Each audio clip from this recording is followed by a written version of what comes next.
If you have ever watched everything you worked for disappear and asked yourself why life chose you for this pain, listen carefully.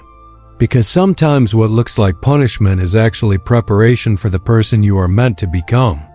Long ago, in a quiet countryside glowing under golden sunlight, there lived a man named Michael. His name carried weight in every corner of the valley. People spoke it with admiration and envy. He was wealthy beyond measure. His barns overflowed with grain. His fields stretched wide and green. His servants followed his commands without question.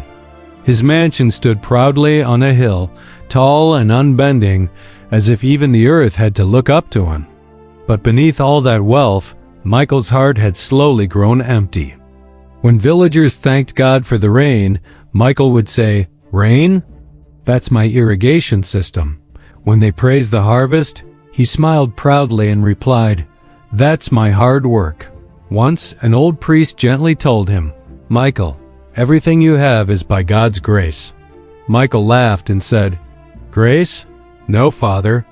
I built this with my own hands."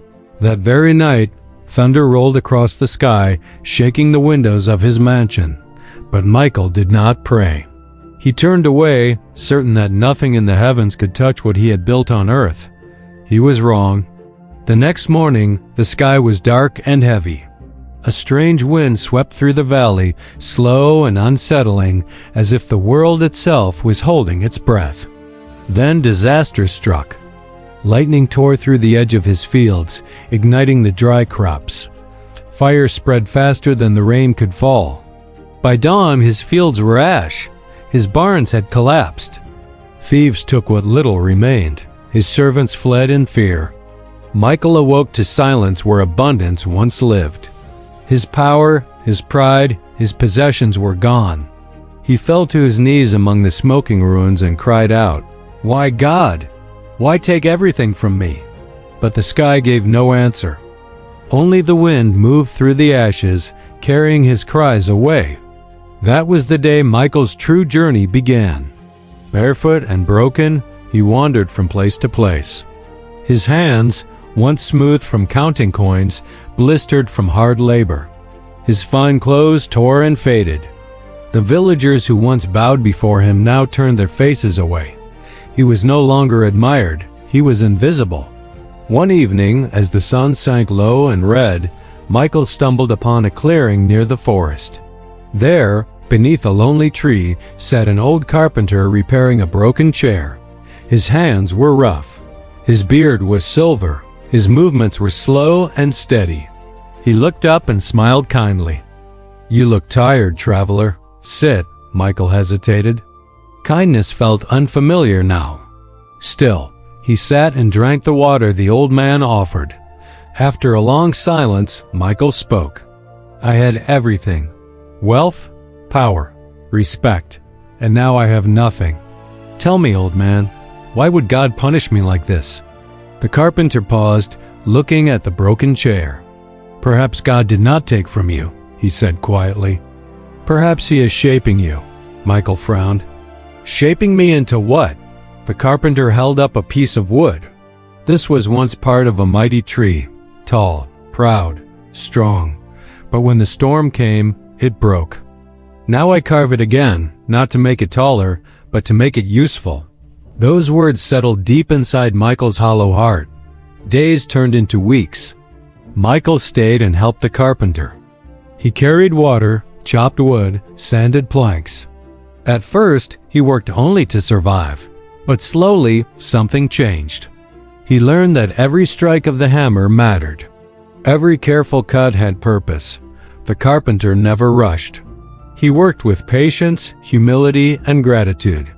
One night, sitting by the fire, Michael asked, "Don't you ever wish for more?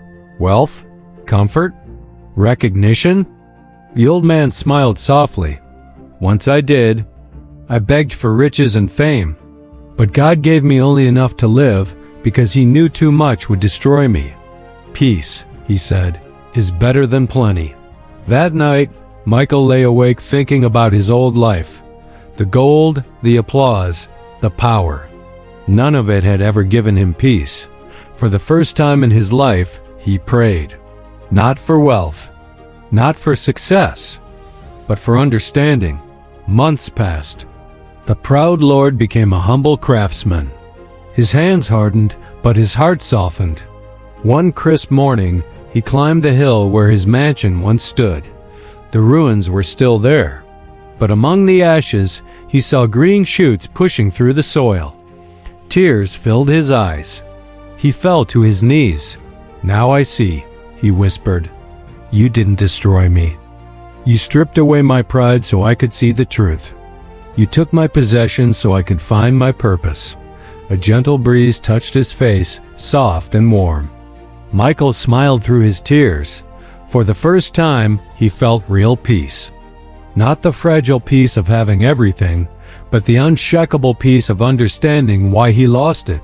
Michael never rebuilt his mansion. He never chased wealth again. He stayed in the valley, helping others rebuild their lives, not just with their hands, but with their hearts. So remember this: sometimes life breaks you down not to punish you, but to rebuild you stronger, humbler, and wiser.